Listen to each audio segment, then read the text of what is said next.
All right. What's happening, everybody? Welcome to Bread and Circuses. We got a special guest here, the Moodra Man himself. We got Ryan Bledsoe on.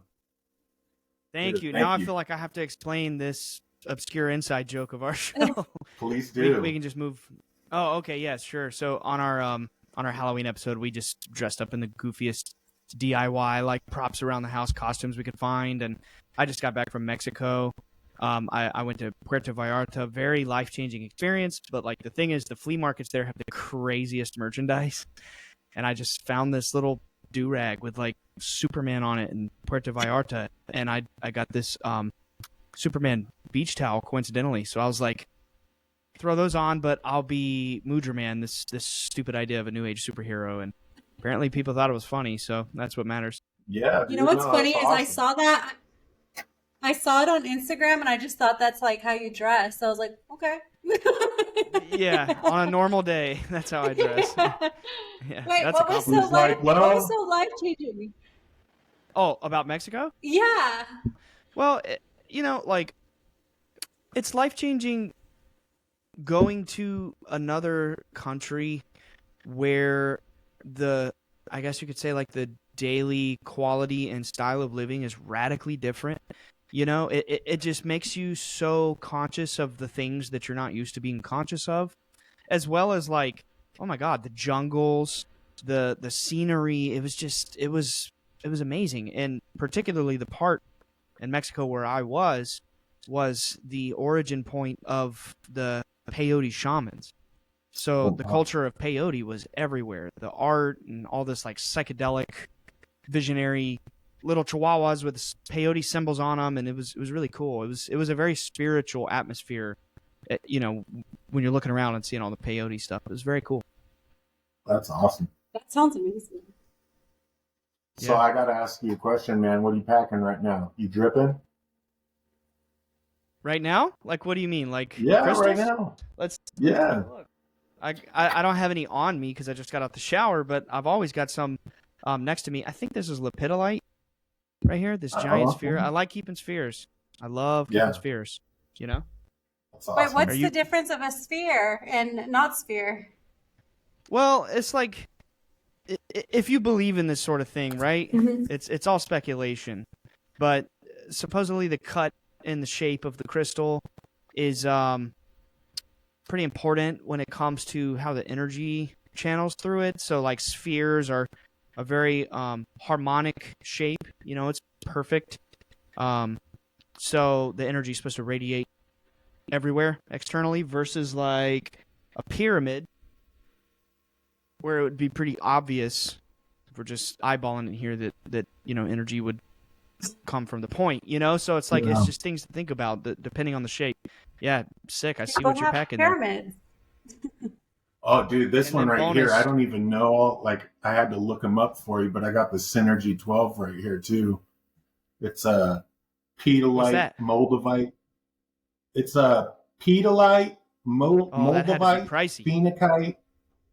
It's like, for this little guy, it's like $40, I think. But I don't know, moldavite?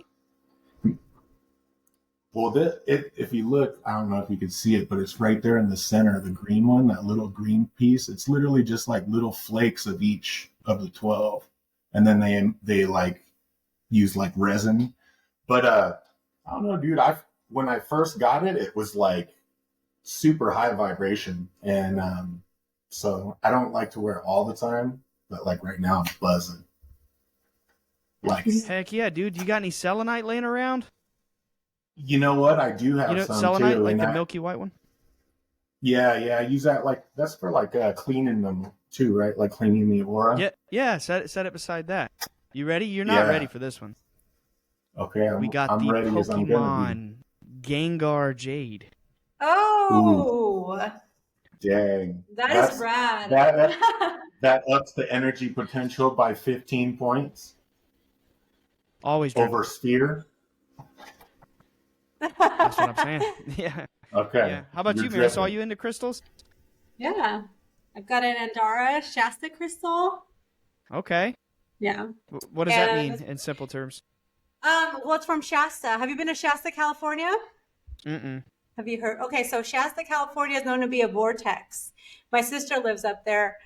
And I had just like the crazy experience when I went up there.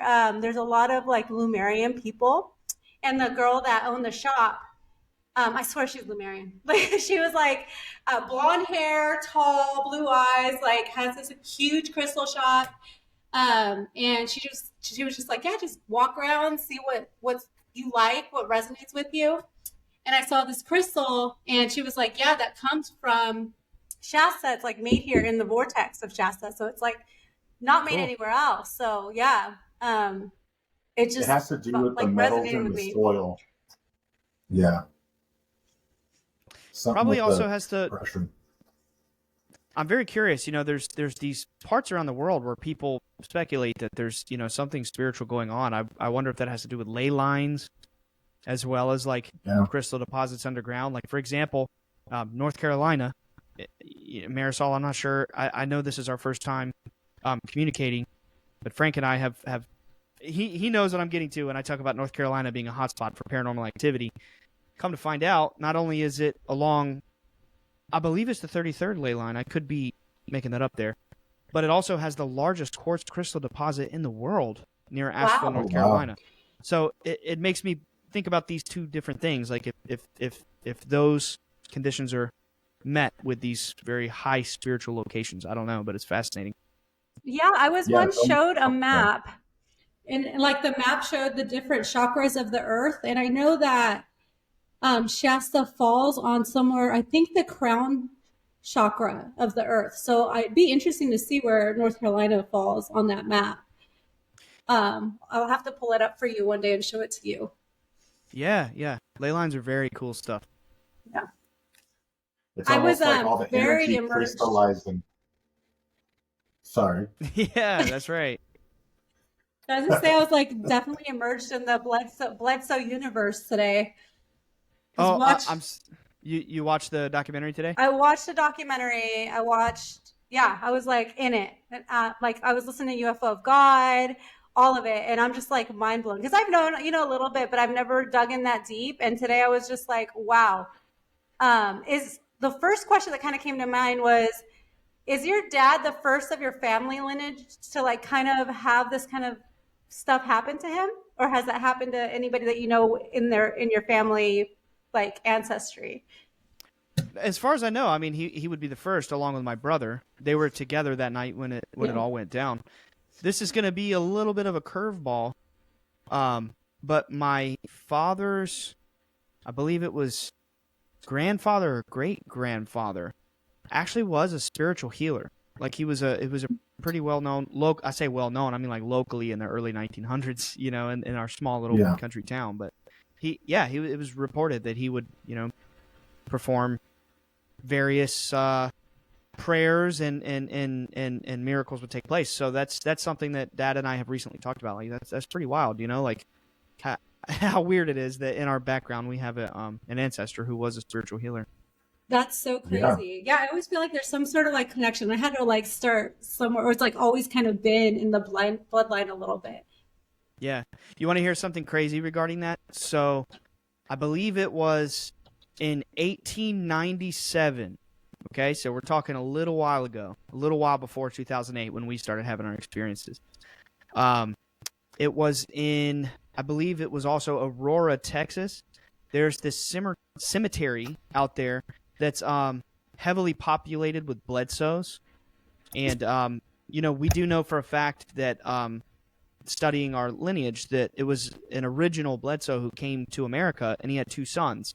And every blood-related Bledsoe that is in America today comes from this one man and then his two sons, who one of them settled down here in the southeastern part of the country where we're all from, down in the south.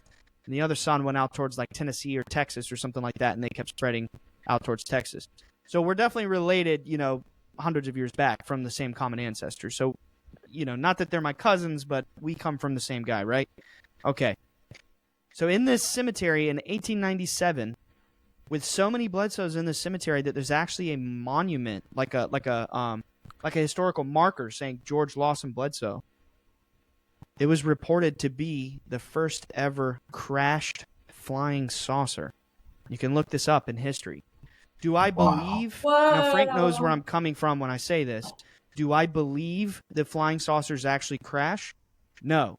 But it's very weird that we have this extreme synchronicity of this first ever reported crashed saucer at a Bledsoe cemetery all the way in Texas in 1897, and then boom, 2008, these other Bledsoes start having these UFO experiences. So I think you might be onto something there about some sort of bloodline thing.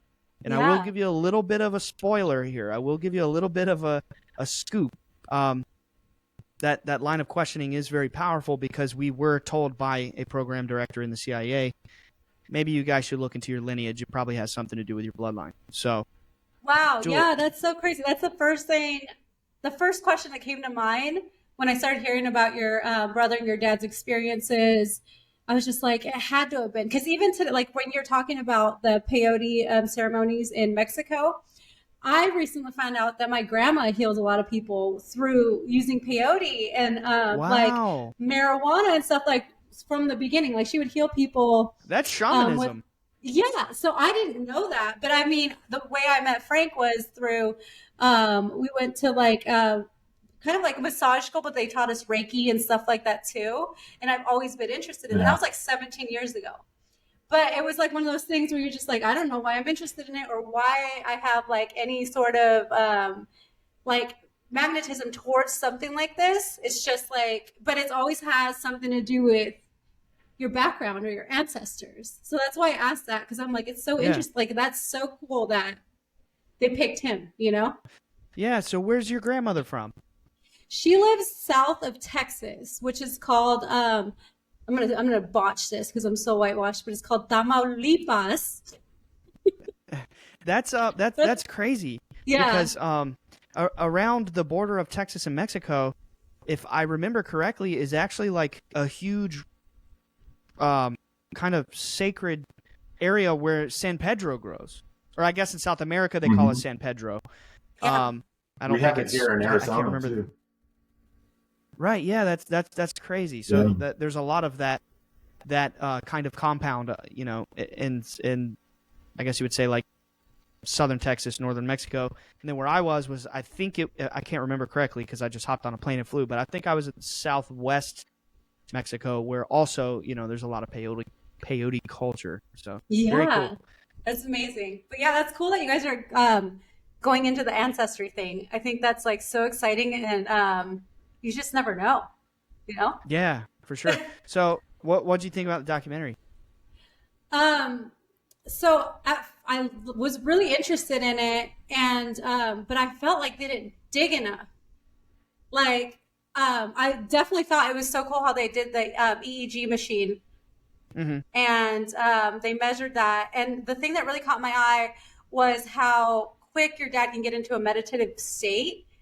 Yeah. Like how they were talking about, how monks can get into this meditative state because it's really hard to get into that meditative state. Even like, someone who's been meditating for a long time, it's like it's really hard. So, is that something you can do too, or is that something that only your dad can get into Well, that quickly?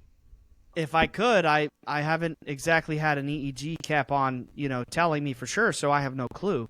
Mhm. And to be honest, my dad didn't even know he could do that. I think that was quite the surprise to all of us because, it's not Yeah. every day you're just measuring your brain waves. We always knew something was happening. He always knew that there was a strange feeling or sensation happening in his body that wasn't normal, experiencing communication in the form of certain words, but mostly images and these feelings and sensations. We knew that something was happening. We didn't exactly know that it would be a theta wave brain state, which was mind-blowing to me because I have a psychology degree. That's my background, and I'm very interested in studying those things. So when I saw that, I was very surprised because I knew how the experiment was going to go because naturally he's my dad, and we talked about all of it before it aired, well into 8 months before it aired. I didn't know what they were going to go and say when they were interpreting the data later and the implications of that, which was very mind-blowing to me. I thought it was cool. I mean, it's like my dad's basically like a Jedi. I mean, how cool is that? Yeah, and like you said, Yeah. that he didn't know he was getting in those meditative states. Like, So is that just natural for him? And Yeah. he saw it as a form of gratitude, right? Like, so he's not looking Yeah. at it as a meditative state. He's like, I'm just expressing gratitude and channeling and saying thank you. Yeah, he doesn't think about it in any sort of like new age terminology. He doesn't think about it like channeling or meditating even. I mean, he'll say the word meditate, but he doesn't have a protocol. You know, he's not Mhm. like me where I'm, you know, I'm growing up watching this all go down, so I'm, you know, coming from the background of trying to learn everything from a technical perspective, you know, whereas it just comes naturally to him. So I'm sitting here by myself trying pranayama, box breathing, all these controlling breathing techniques.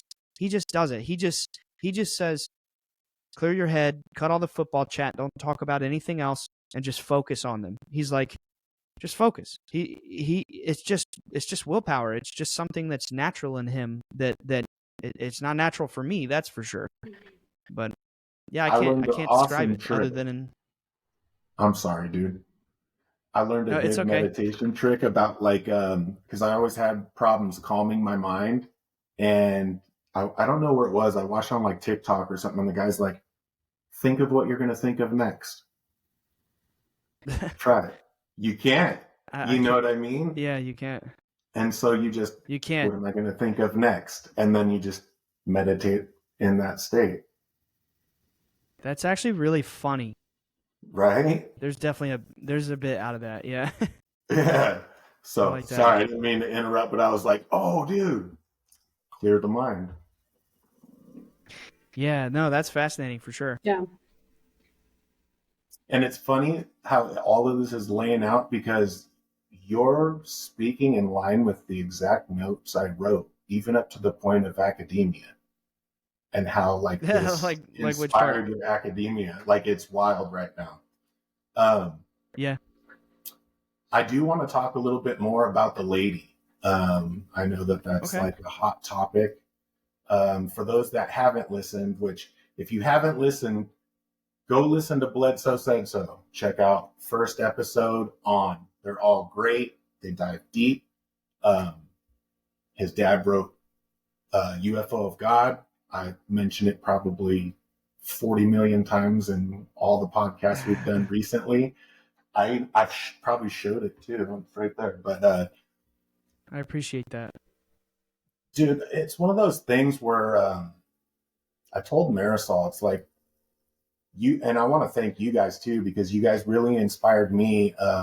I I was going through a really tough time, and I just told Marisol, I want to try a podcast.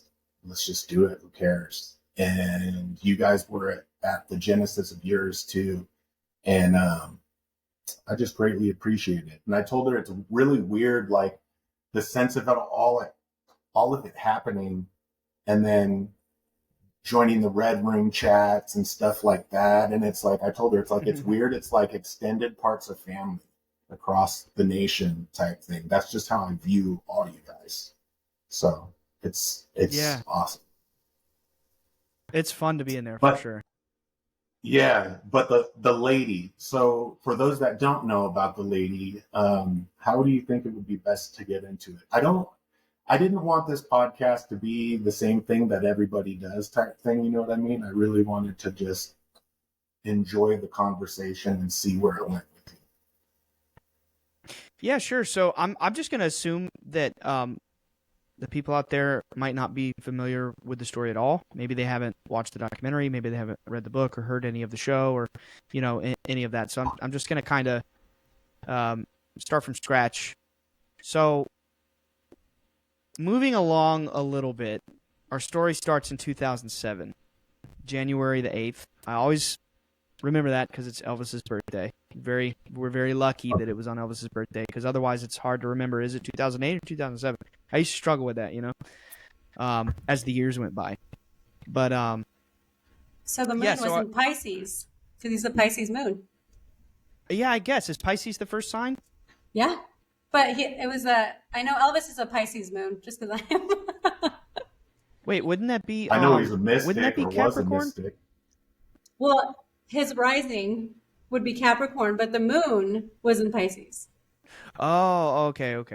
Yeah, so it started in January 8th of 2007. And we're going to move along past this and kind of brush through the details really quickly here because, you know, you had asked about the lady, which is the second portion of these experiences, which happened in 2012. So in 2007, I'm only 13 years old. I'm not there this night. I'm across town with my mom and my brother and my sister. And then my other oldest brother, Chris Jr., he was 16 or 17. I never, for the life of me, can remember off the top of my head, but he was young, you know. And he goes fishing with my dad that night on the Cape Fear River out here in Fayetteville, North Carolina. It's very dark. If anybody's not familiar with North Carolina or particularly Fayetteville, you know, sure, it's got some like city elements to it, but it's for all intents and purposes, it is a very hybrid rural town where on the outskirts of town there is a lot of farmland and a lot of very country type properties with, you know, massive, you know, some, you know, 10 or 20 acre lots with woods and trees and cows and all that. I mean, it's definitely dark at night in a lot of these places. It's not necessarily street lights running everywhere. Some of them are still dirt roads. They haven't been paved yet. And so my dad's out off of Highway 87 in a very, very dark, huge, I guess I could say forest, about a mile from the road, more like half a mile from the road, down in the forest, where it's pitch black at night, just saying. And he's on the Cape Fear River. So he's in the forest, and there's a clearing in the forest where the Cape Fear River runs through it, right? So the Cape Fear River is this massive river that runs virtually all the way through North Carolina. It's like a 100-mile river. I live in Wilmington, which is the East Coast. Like, I'm 15 minutes away from the ocean. The Cape Fear River runs into the ocean all the way from the western part of the state of North Carolina. So it's a very significant river for North Carolina, lore or culture or whatever. So my dad's out there fishing with my brother and three of their contractors, carpentry contractors. And my dad's in a very low point in his life, and he's extremely depressed for reasons that I don't necessarily have to go into now because I'm brushing past this part. They are all in the book. He's just at the lowest point of his life. He's kind of like wishing that his life would end. He's so miserable, you know, like taking people fishing, putting on airs of trying to enjoy himself. But in reality, he's just not enjoying it. He's just kind of praying like, God, you know, you got to either end my life or turn it around because I can't suffer like this anymore. I have no money. I can't take care of my children. I'm sick. I'm suffering with Crohn's disease, et cetera, right? So he walks away from the guys he's fishing with and from my brother. At this point, it's not quite dark yet. This is important for later, okay? So it's not quite dark yet. It's January, so, you know, it gets dark around 5:30 out here in North Carolina. But so it's about 4:30. Something like that. It's about 30 minutes from dark. He starts walking up the very narrow path that's cleared out in the forest to get back up to the street because he just kind of wanted to take a stroll and clear his head. And as he's strolling through this path, he starts to hear these sounds in the woods. This little like creatures kind of rustling. He doesn't know what it is. He's thinking it's a turkey. Is it a fox? Is it? He doesn't know. He's getting on his hands and knees. He's looking under the brush. He's very unnerved. He's got like goosebumps all over. And the crazy thing is, like, my dad was a record hunter. Like I don't know if it was the 90s or the 2000s. He had killed like the largest bear in North Carolina history.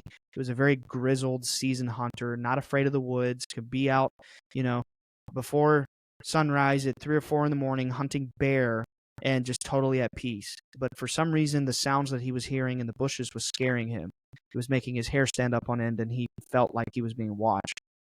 So then he walks all the way up this trail, and the sun is setting, but it's not dark. Again, that's a very important detail that will come to a head later.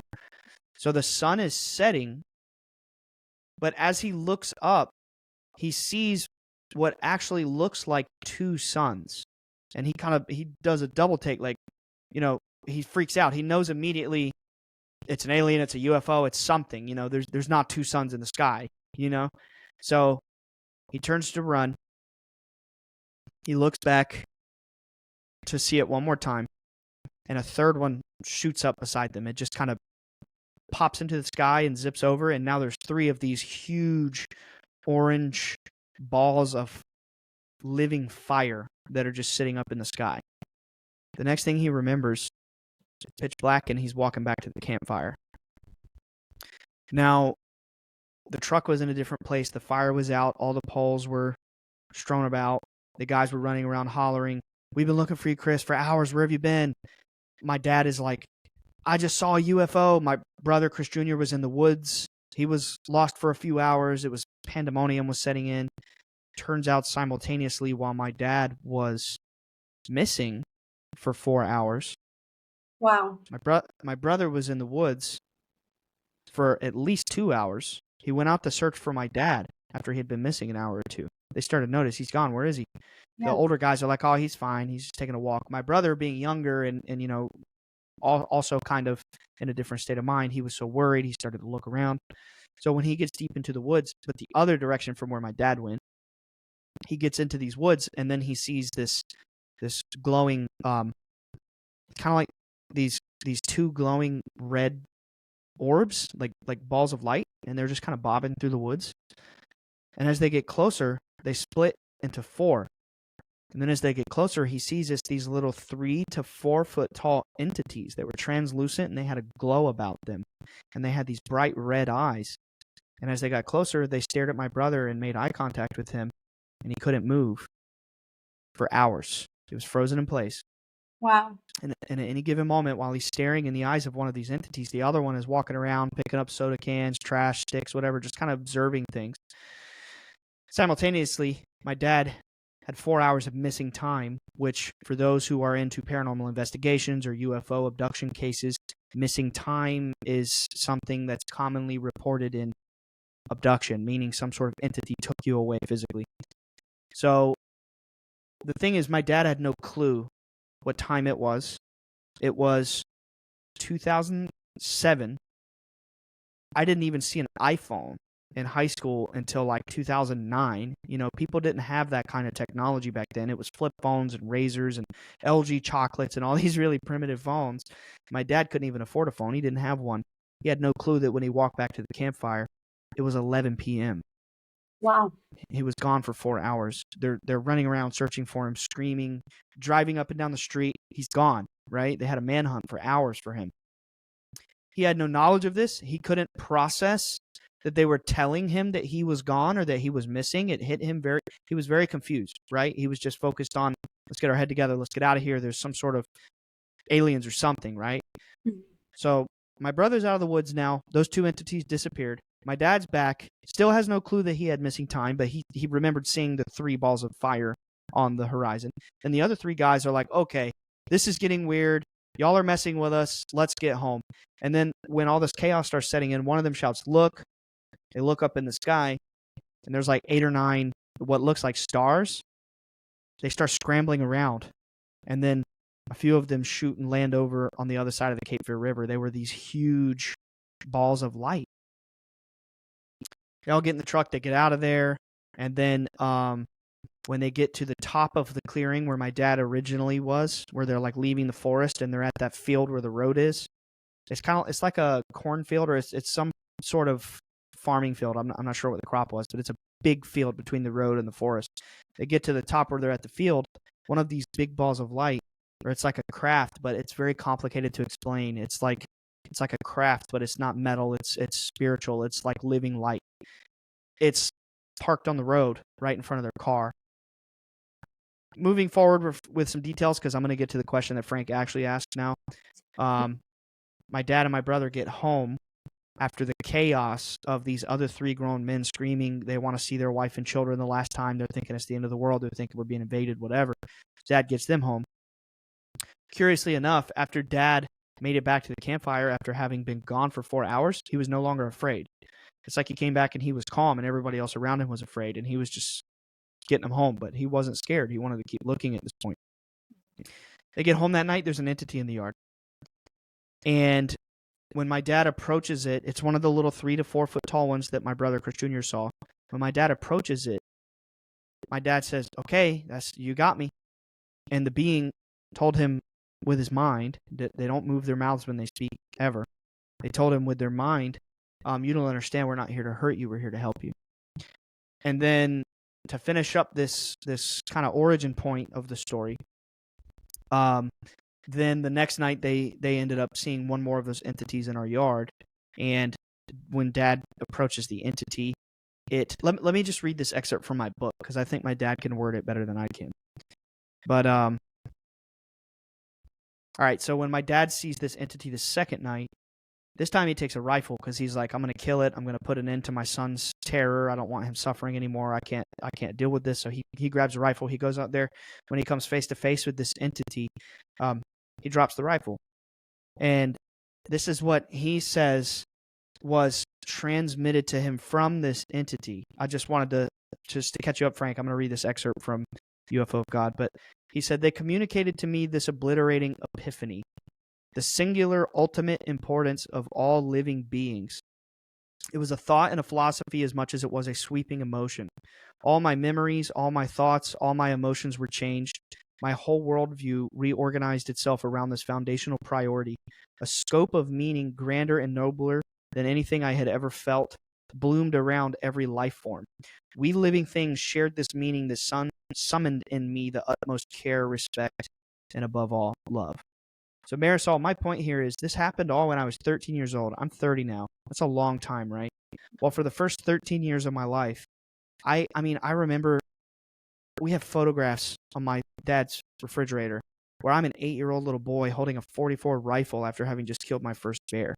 I mean, we were a true blue hunting, fishing, Southern Bible Belt, gritty men, carpenters, get out there, the hunting dog's not up to par, put it down, right? We were those kinds of people where we come from.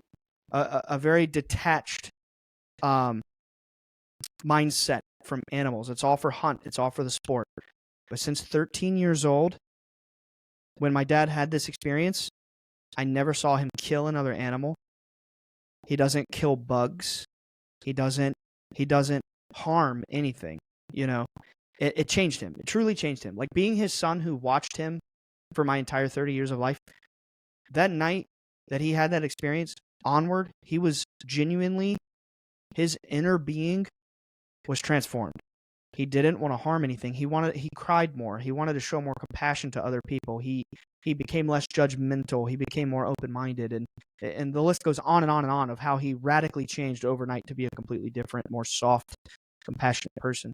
And that also progressed even more over time to where, anyway, so moving on from that point, he was changed that night, right? So the question that Frank asked, now we're getting there. I had to kind of spill the very beginning of the story. 5 years go by between that night, 2007, and 2012, the entity encounter that we had that Frank had asked me to talk about. Now, in those 5 years, we were investigated by NASA, CIA, DIA, Homeland Security, FBI, Army Intelligence. And then in 2012, after, them privately investigating us, a documentary came out about us in 2008 that made us look very bad. It was Discovery Channel. It was a hatchet job. Like they just hacked us to death and like just portrayed us as like crazy bumpkin liars.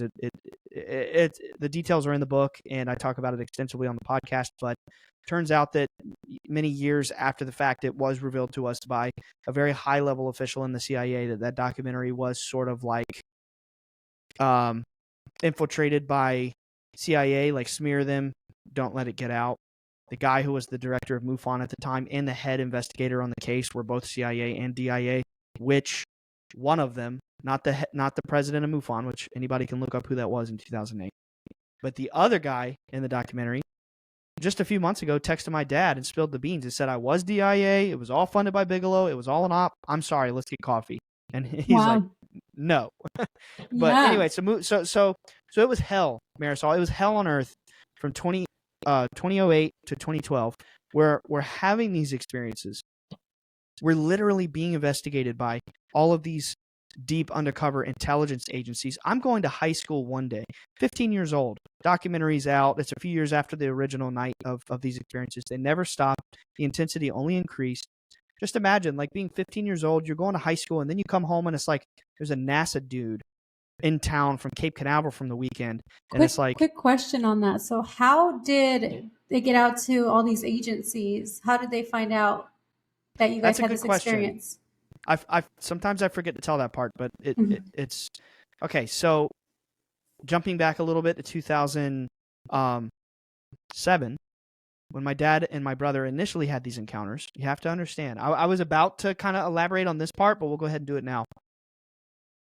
What do you do when you have an experience? What do you do when you see a shooting star? What do you do when you see a car crash or a train crash or a house catch on fire, right? You tell someone, holy shit, I just saw something crazy, right? And if I'm not allowed to curse on the show, forgive me. Oh, but, you're you're good. On the dump way. Hell yeah. You see something crazy and you want to tell someone, right? What do you do if you see a glowing entity? You want to tell someone. It's just like the car crash or whatever. It's crazy. But the difference is, no one wants to believe that you're seeing glowing little shiny entities. No one wants to believe that you're seeing big balls of light in the sky that are intelligent and they move around. Even when you have photos, even when you have videos, no one wants to believe it. But you know who did believe it? NASA, CIA, all these Department of Defense agencies. To answer your question. So for 10 months, January of 07 to October of 07, my dad, after coming home, telling his parents, you're a liar, you're crazy, you're on drugs, telling my mom, you're crazy, you're dealing with the devil, telling all his friends and family, everybody said, you're crazy, you're on drugs, you're dealing with the devil, right? That was the three. It was, you're crazy, you're possessed by the devil, or, you're on drugs, right? Or beer, which I don't know how that would make, right? It's stupid. So he struggled with a lot of beer, right? Yeah, you'd have to have a blackout. It's stupid, but people said that. So he struggled. I can't talk about this. At least my kids believe me, right? Because we did. So we would sit around together as a family nearly every night, and we would watch these cheesy mid 2000s paranormal shows like Ghost Hunters, Taps, UFO Files with Bill Burns. UFO Hunters with Bill Burns, and then UFO Files. And one night after we're doing our rounds, watching all these paranormal shows, this is before the big boom of social media, and YouTube had just barely been out. Facebook had just barely been out. It was a completely different world back then. We had no clue where to get information about this stuff. We thought we were going to learn about what was happening to us on the TV, right? And one night it popped up on a banner on UFO Files. If you've had a sighting, report to MUFON.com, the Mutual UFO Network. So Dad reports it to MUFON, and within days or within a week, they're sending him packets in the mail, draw the beings, draw the craft. Dad does it, Junior does it. We still have some of the original drawings, sends them back. Immediately they're like, we want to come to your house. We want to launch a full-scale investigation. My dad holds them off for a few months because he's like, I don't know how to tell my wife this. She thinks I'm crazy already. I don't want her knowing I talk to these people. I just wanted to get it off my chest. I didn't think anybody would actually listen. He didn't expect that people would aggressively read this and want to come. We later found out it's because the description of the entities that my dad drew and the description of the crafts in 1952, there was a significant experience with the same exact depiction, down to the symbols on the chest, which was a triangle, down to the exact dimension of the ships with the geometric shapes on the spikes and how it rotated and the teardrop shape of the craft, the height of the beings, how their eyes blinked one after the other like a shutter. Everything that my dad and my brother described, they had official government document reports of these same exact things, which I saw with my own eyes.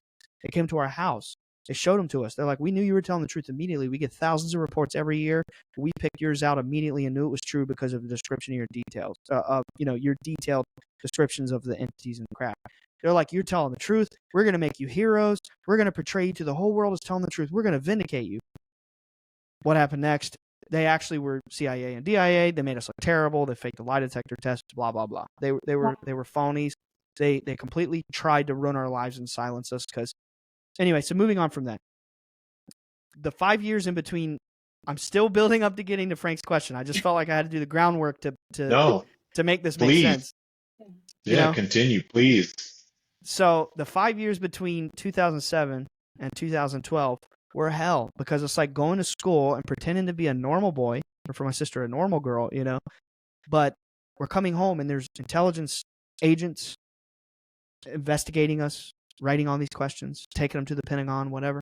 But then, you know, our aunt or uncle or cousin or whoever comes over to the house and they're like, don't talk about that. That's crazy. Jesus didn't die on other planets. I don't believe in aliens. You're messing with the devil. You know what I mean? That was, so it's like we had this dichotomy of like having extremely high level officials from the government studying us and being like, we believe you, you know, like this is wild, you know, and the people we knew in real life being like, you're fucking crazy.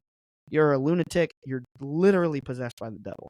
So it was hell. So my dad hit a breaking point in 2012 of us being so viciously mocked and shunned and ridiculed that the night of Easter, he decided, I don't want to talk about this ever again. I want nothing to do with this. I'm tired of my children coming home from school crying because some asshole kid saw the documentary and was making fun of them. You know, I'm done with this. I'm going to walk away from it forever. And that night when he went to bed, at 3 a.m., a voice woke him up and it said, arise. And he gets out of bed, he gets dressed, he goes to the back door. And when he's outside, there's these three entities there. Now, I want to make a note, if you can help me remember, Marisol. I forgot to tell you what happened during those missing 4 hours. Okay. Okay? So if you want to remind me, if you want to ask me, because I'm going to roll right through this story that Frank had asked about. So he gets to the back door, and there's these three entities there. They're really tall. They're translucent. They shine like the color of the moon. And they're like, this is for you. This is your burden. Don't lose this. And they hand him this object. Now, since 2012, my dad and I have always described it this way. It was not a chihuahua, okay? It was not a dog. But my dad uses, because we always had chihuahuas. My family's just always had them, right? So it's like, oh, it looked like that. A little torso of like about the size of a chihuahua, but it had no legs, no head, no tail. It was just like a fleshy thing that had spikes on it. And they said, yeah, that's what I'm talking about. Got the chihuahua. Hey, I will say, all I one can thing that think was of is cool- like Lilo and Stitch. yeah. But it was like, it was weird because it was organic. It was like a torso with no legs, no head, no tail, no mouth, nothing. But it was spiky, and it was gnashing at him. It was pricking his hands, and it was hurting him. And he's like, "Oh, this is terrible. Like this is my burden. I'm supposed to keep this." So he walks through the yard to our hunting kennel in the backyard. We had a 6-acre wooded lot, very dark back there. We had this huge L-shaped hunting kennel, and he throws it in there. When he turns around, he sees a translucent bull, like an actual full-size bull. And this bull, I mean, when I say translucent, like Dad could see the stars through it. It was like a ghost, right? It charged through him, knocked him on his back. He felt this extreme gust of wind as it charged through him, and he fell down. He kind of like gets up on his hands and knees and turns over. And as he tries to get up, but he's still prone on his hands and knees, and he's like kind of eye level with the ground now. He sees this lady. She's blonde hair, blue eyed. She's white. She has this white gown or dress that was sparkling like the stars twinkling in the sky, and it was covering from neck to her feet. She was about 4 foot tall, and she was floating off the ground several feet.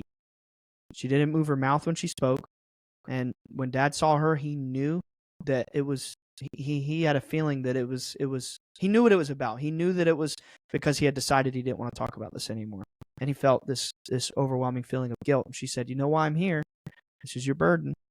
She did explain to him that the thing that she handed him, the little fleshy thing that we kind of jokingly say was like a chihuahua, it was symbolic. When we're talking about interdimensional entities, they can do things that are not so literal, knock on wood, right? They have, they exist in a plane where it's no matter, it's spirit, right? There's no material anything where they come from. They come from the spirit world, according to what she explained. So they can kind of do what to us appears to be magic, right? So she handed him this magical thing, and she explained that it's symbolic of the natural world, of mankind, and how we're lost and we're gnashing at every direction and we're stuck in this vibration of fear and we have no clue where we're headed, right? We're lost. And she wept for our suffering. And she said she's the mother. She is the secret, missing third part of the Holy Trinity. That the great secret that's been hidden since ancient times is that there is a Father and a Mother God, and that she is the Mother God, that she's the Holy Spirit. She's what was known as the Comforter, and that she is the universal force of life and love that has been around since before the creation of time itself.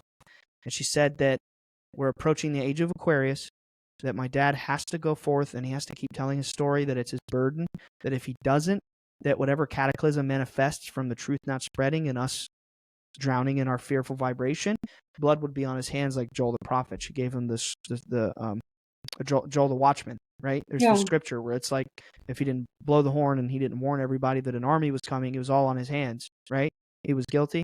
But she kind of told my dad that, like, basically, you're going to be guilty if you don't go tell your story. You have to. It's your job. It's your burden. And Dad said, okay, I'll do it, but I'll only do it if you protect my family, protect me, and guide us and make sure that we can actually do this. And she said, okay, done. Your family and whoever, you'll be protected. We're going to provide you with witnesses, cameras, whatever you need going forward. It's going to happen because it was prophesied. Again, this is what she's saying. She said it was prophesied thousands of years ago that the light would win. It's already been written. It's going to happen. Everybody just has to do their part. They have to, spread the light. She said that when the gaze of the Sphinx aligns with the star Regulus in the constellation Leo just before dawn, that a new knowledge will come into the world and that we will awaken. And that we have to choose to vibrate with love, because in reality, we're killing ourselves.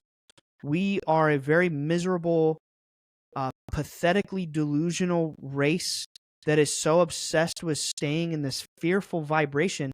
Now, I'm sure you guys know this. Just judging off the name of your podcast is Bread and Circuses, you're probably making that reference to the Roman bread and circus, right? Like, absolutely. Now we know why, right? Because the people at the top are brainwashing the masses, right? Absolutely.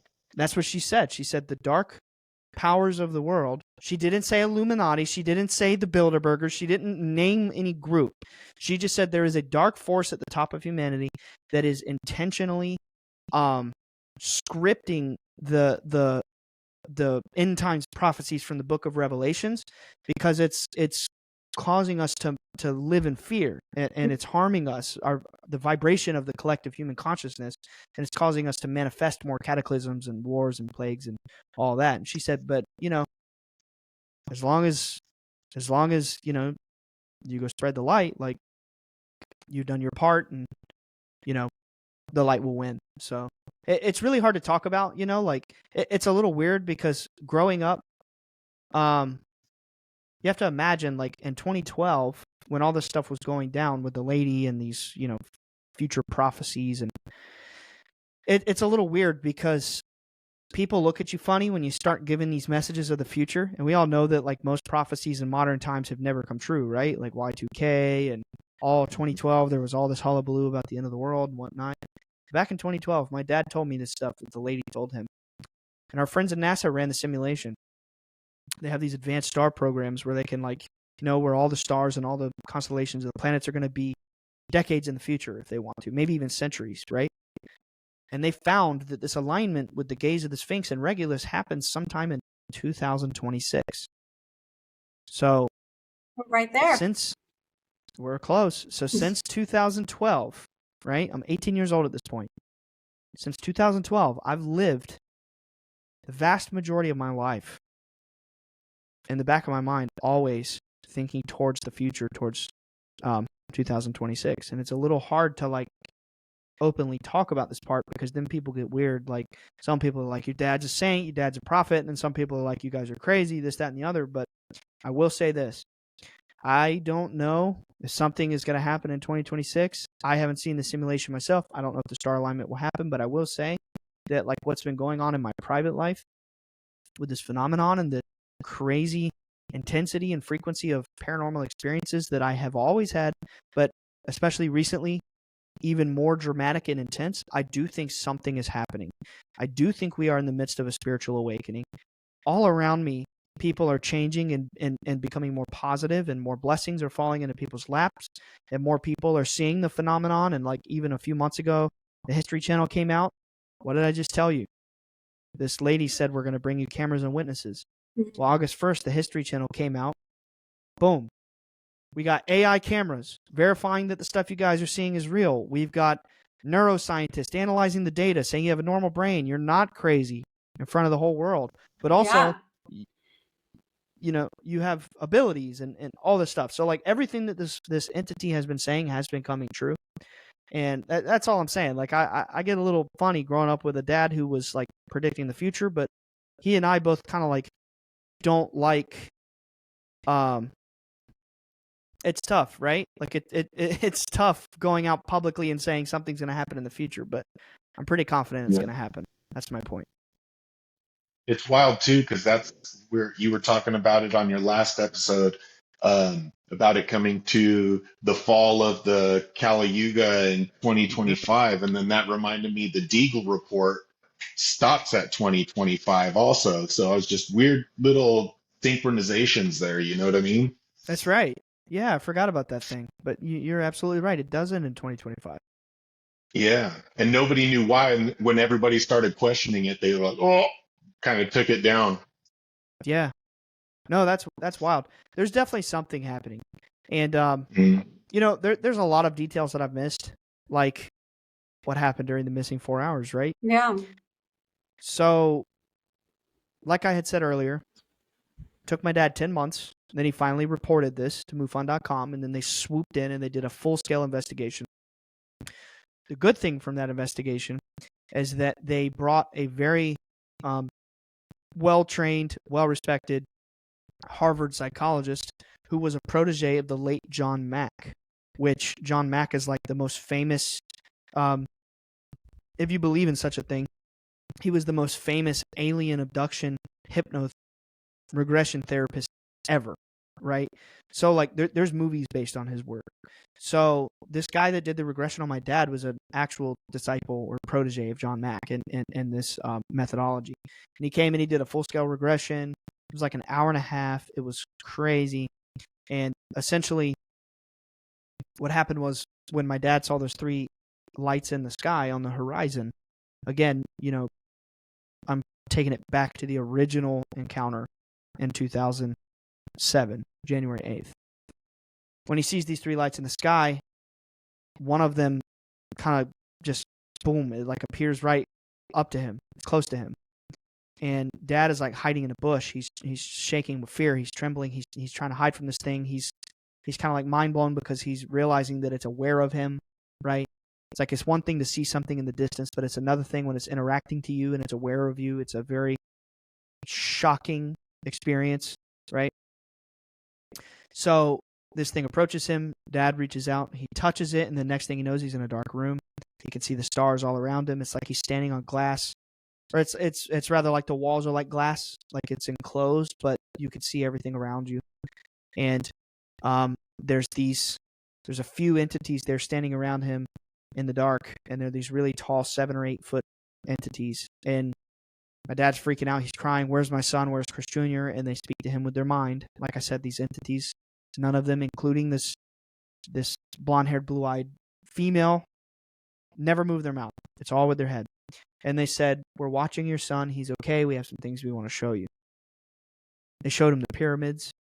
They, you know, and like skipping over some of the details, because I do episode 9 of my podcast, I go through the entire regression. It's too much to remember off the top of my head, but I like read the actual transcript of his original regression.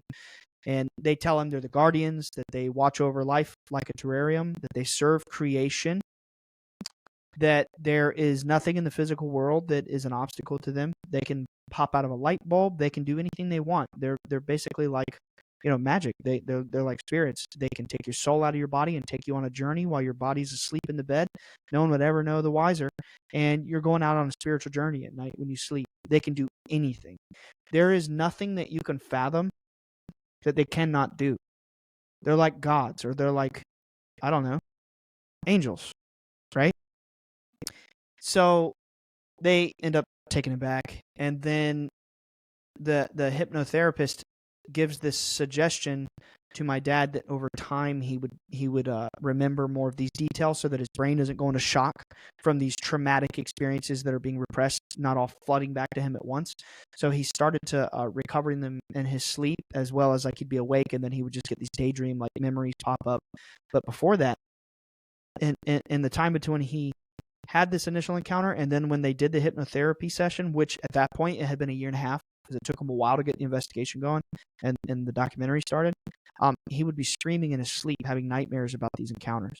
It was so freaky that my mom would even record him like some nights just to get on camera what he was saying and show him. He'd be screaming about just the wildest stuff. And anytime he tried to think about this initial encounter, he would have these head-splitting headaches. He couldn't think about it. And it was like the hypnotherapy session kind of unlocked him, and it was wild. So this female entity, something I forgot to say is that she said she also showed him the pyramids. Again, she spoke of the Sphinx and said when the gaze aligns with the star Regulus, a new knowledge will come into the world. But she said that her name is Hathor and that the hidden one is Amun-Ra. But throughout the ancient past, she's been known by many names around many cultures. So that's it in a nutshell. Lady. Okay, so going back to the age of Aquarius, I don't remember when did we first start going into it? It was recently, I think right? 2012. 2012. Okay. I think 2012 is when it started. Yes, ma'am.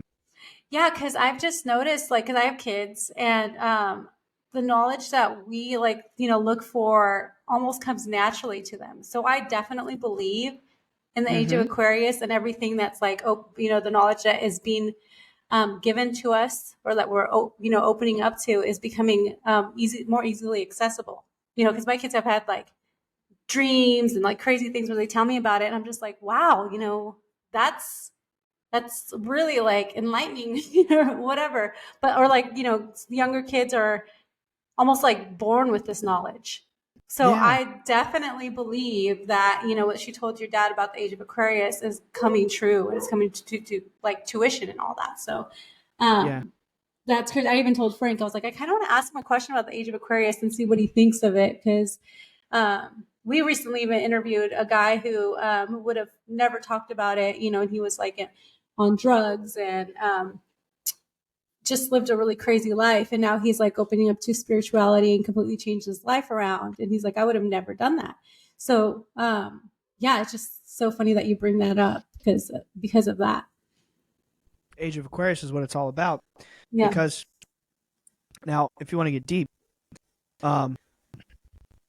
Jesus, right?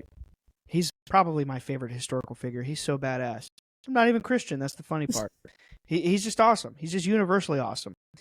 And if you know his stories, right? You don't have to go to church to study the Bible. It's ancient history. It's beautiful culture, right? So if you know the stories of Jesus, one of the biggest things is he performed miracles, right? But one of the most famous miracles that he did is the multiplying of the fish.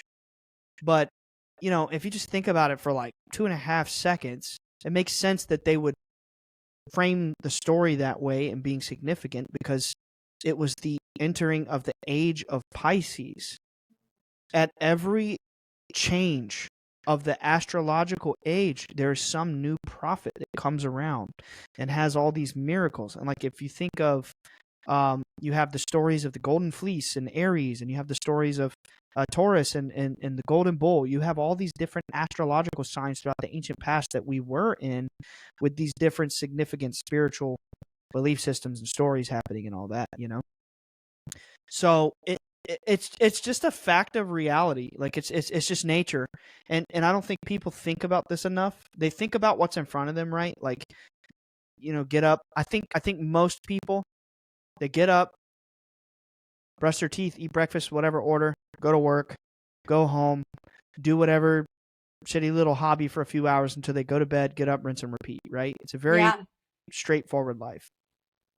Most people don't think of the influence of the stars and the planets and the magnetic energy that these celestial bodies emit that affects us on the subtle or etheric level. Like there's something to the stars, there's something to the cycles, right? It's like, I guess if I could say it in simple terms, it's as above, so below, right? I know. Within, so without. As within, so without, right? So like what that means in a very basic nutshell is like the lower reality which is us, the material reality. The lower reality is a mirror image or a reflection of the higher reality.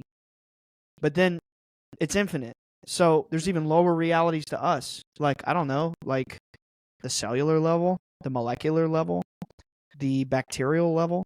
You can take an electron microscope and you can shine it on your skin and you can observe the cells that are inside your body. They have jobs. They have structures. They have rhythms. They do the same thing every day and they work in systems. And then you zoom out a layer and you look at people, right? And we have cities and you have cars driving on the highway and there's these patterns, right? These rhythms and jobs and cadences. And then you zoom out and you have countries, right? And then you zoom out and you have planets, and it goes up and down forever and ever. It's as above, so below. It's a spiritual law. All of reality is an infinite fractal. You go all the way up to the top, it takes you back to God, right? You go all the way down below, I don't know. It probably just infinitely repeats down to, what's beneath the atom. I don't know. I guess it's quarks and shit, right? Like it just keeps going. Well, light, forever right? and ever and ever. Because it all starts with light, right? So the mitochondria is like ignited by light. And that's so my point is like, we have seconds, right? We have 60 seconds, and then we have that's a minute. So then 60 of those is an hour, and then 24 of those is a day, and then 7 of those is a week, and then 4 of those is a month, and then 12 of those is a year. We have all these systems, and it's constantly growing and growing and growing. This clock cycle, the observation of time. But these cycles, they come from the moon and they come from the stars, right? Like the moon, it's on this 28-day cycle. That's our month. The sun, it's on this 365-day precessional cycle where we're observing the seasons and all this shit. But we can zoom out beyond that. And now we're talking about the good shit. We're talking about the real shit. The ages that span thousands of aeons, right? That mankind has been subject to. Mm-hmm. Whereas we're now entering the next one that the next 1,000 generations or whatever will experience. Heightened knowledge and increased perception of the mysteries of consciousness and life beyond death and all of that. God, the big deity in the sky, what's it all really mean? That's what it's all about, right? We're about to enter that age where all of this knowledge will be unleashed, and we'll finally like be aware of the stars and the influence that they have on us and these beings that come from them. But it's not what you think. They're not riding around in big metal ships. Those stars are realms, right? It's like it just makes sense when you think about it. It's the big cosmic clock, right? Yeah. I was telling Marisol, it's funny too, because in your last episode, you guys mentioned Grand Theft Auto. And I've been telling people for the longest time, I was like, dude, life is like Grand Theft Auto. Like if you do fucked up shit, you're going to keep getting into a shittier and shittier lobby until you start doing good stuff and get back to the regular stuff. So you could actually do missions without getting blown up by other assholes. Yeah. And the Wanna Stars too. Right? Yeah. Yeah. But yeah, same thing. It just mirrors everything. It's, yeah, exactly. I say all that really boring detail about like the days and the months and the years and all that because if I'm going to be candid, my goal is to impress upon the mind of the listener, because growing up my whole life being a subject of study in the paranormal world, I mean, it's one thing. Everybody's into aliens. Woohoo, it's cool, right? It's another thing when you're being studied because you're seeing them. Yeah. Right? It's a completely different playing field where people come up, they ask you all kinds of fucked up questions. Not everybody has the empathy to see like you're a suffering person who's experienced something and you just want to be like loved and empathized with. Some people are like, tell me about the craft, tell me about the being, tell me what did it look like, what time of day. They just want the detail. They don't care about you.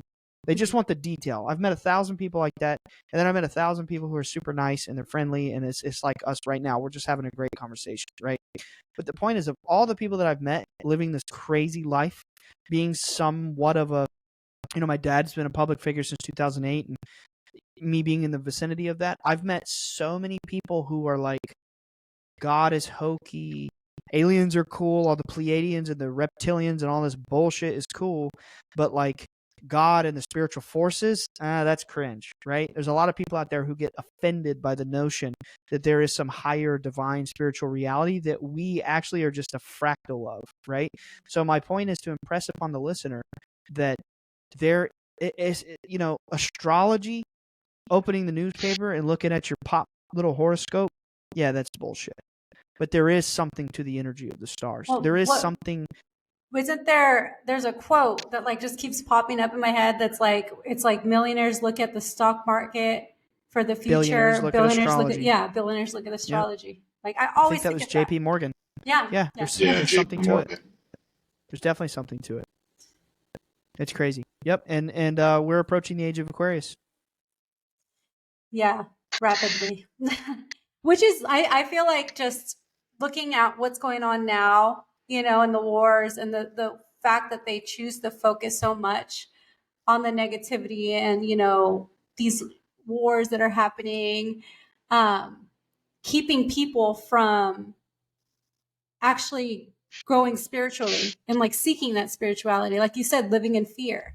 And I think it's important that you and your family carry on that story with so much that has checked out scientifically, physically, like everything that proves that, there's so much more than what we're stuck here, like focusing on this, like this fear and stuck in this like fear,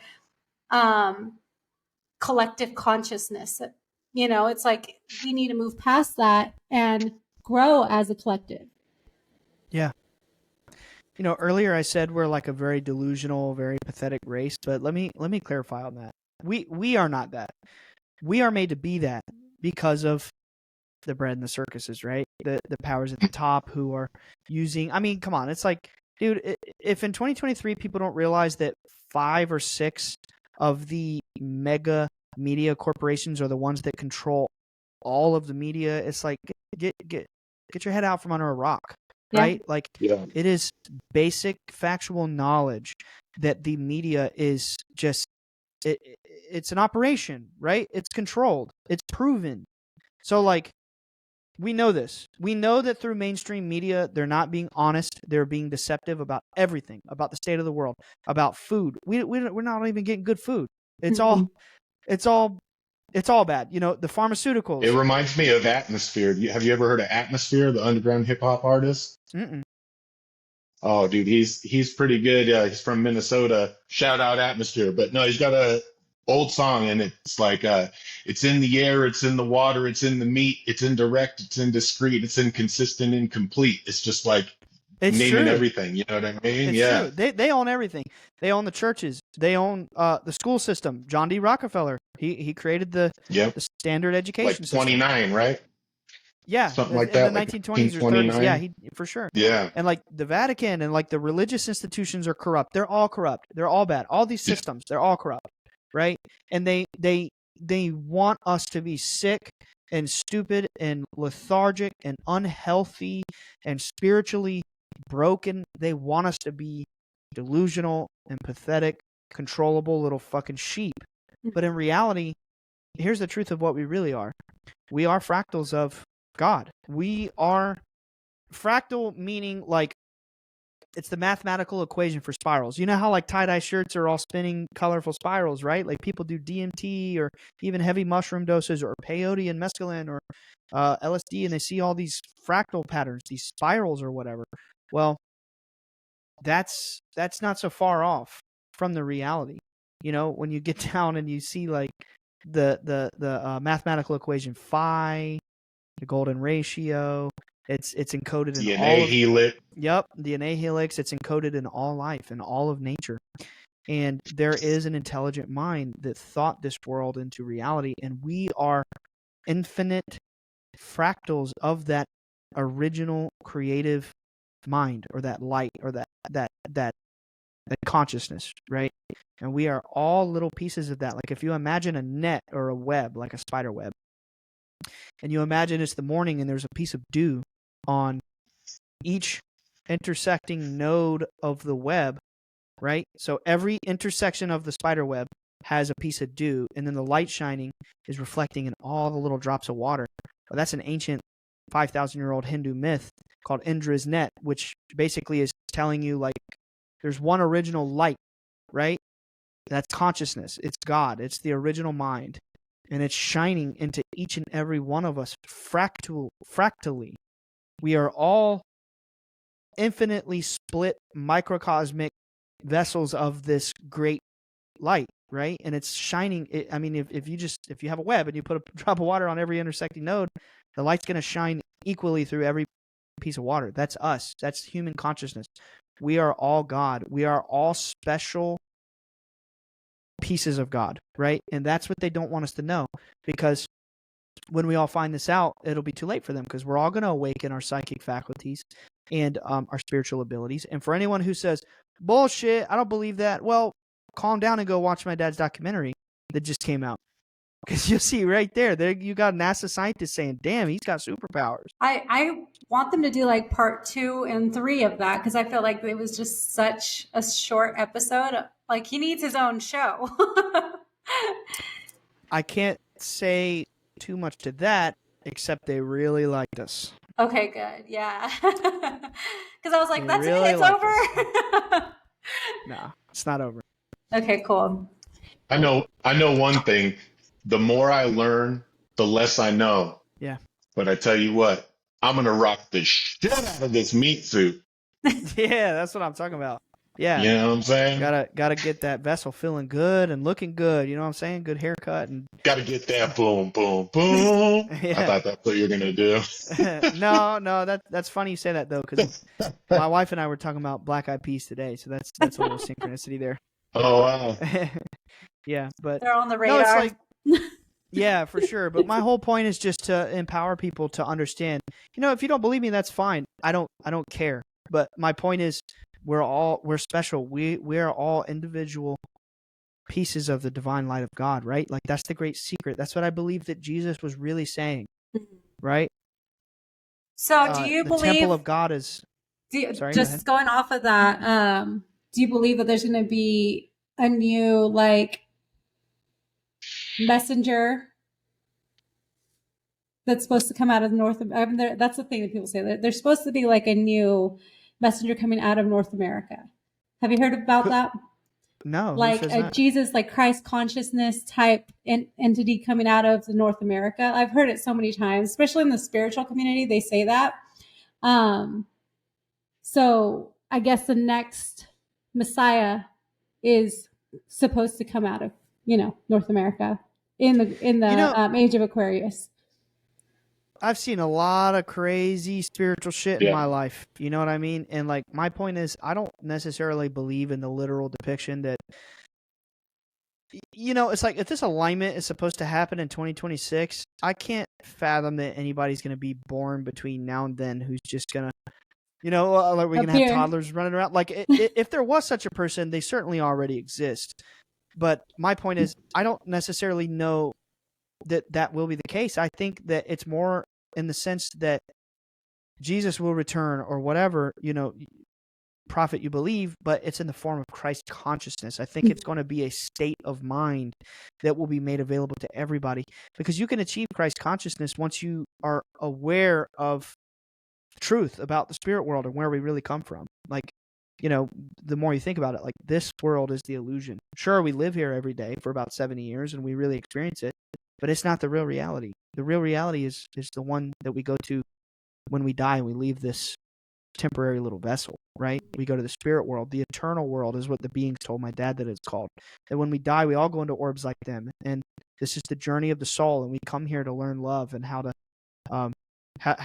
live and vibrate with true unconditional love. It's like Christ consciousness. I think that what the Age of Aquarius is about this knowledge being available to everyone, where so that we all will have the ability to achieve this state of mind. I don't necessarily believe that there's just going to be some Messiah pop up. I don't think that's the case. That's So just like my it's 2 more cents. of a I could be wrong. collective. Yep, I think it's a collective state of, yeah, that's what I think. If there was a Messiah, right, they'd be born by now. Yeah. Yeah, and it's like in the Bible they say that in Revelations or whatever, the Antichrist rises from the Middle East or something like that. But then From the there's all waters. and they talk about like the second coming of Christ, but then there's like a camp out there of people that are imprisoned and they all think that they're the second coming of Jesus Christ. Wait, for real? Like in a prison camp. Interesting. Have you ever heard of that? Mm-mm. I heard it on Russell Brand. He was talking about it. He was just like, there's like a whole camp out there. These people are in prison for blasphemy, saying that they're the second coming of Jesus, and they all believe they're Jesus. Wow. So What it's a like weird a club. prison camp of Jesuses. Wow. Yeah. I wonder if they have competitions to see which one is like You know what I mean? upcoming Messiah of the month. Right? You know what I mean? I want to see that squad when they pull up with the Jesus jumpers on. Who's got the flyest kicks? Yeah, that's what I'm saying.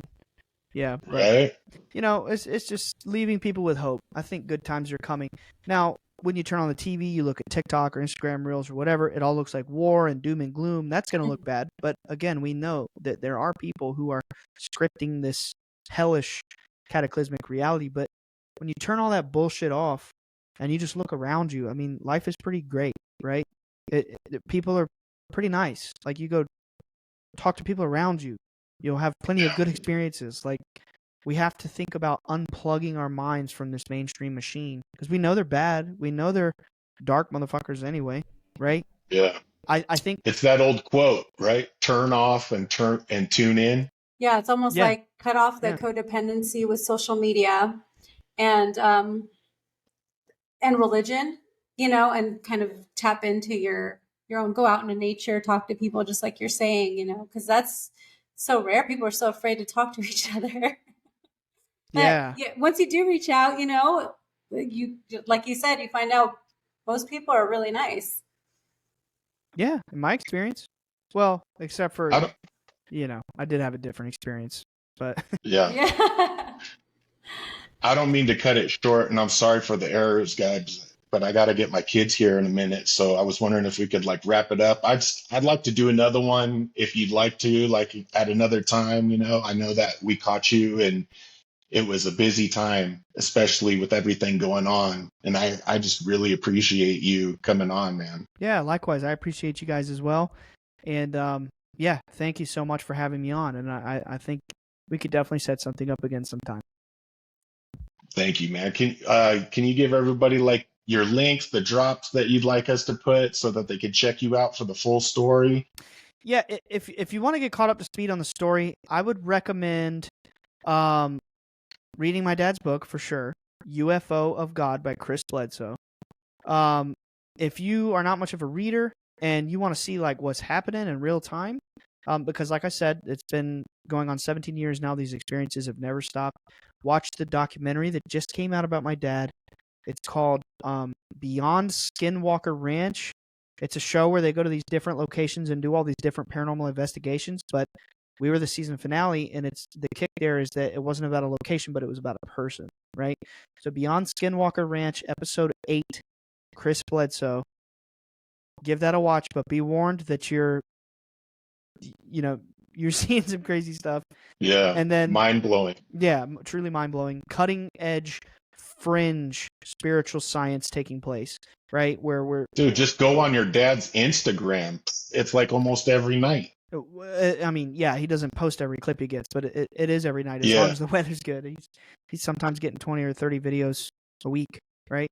But and then we have our podcast, Bledsoe Said So. If you're on video, you can see it in reverse here, although that doesn't help There much. you go. Bledsoe Said So. That's by me, Ryan, and yeah, we just cut up and laugh and shoot the shit about esoteric knowledge, and that's all I got. BledsoeSaidSo.com. Check us out. Yeah, it's fire. Thank you. Thank you Dude, so it much. is. It's so good. Yeah, thank you, man. Tell everybody I said hello and much love to all you guys. I will. Thank you, guys. Thank you. For sure, man. All right. Have a good night. You too. Thank You you. too, brother. Bye bye.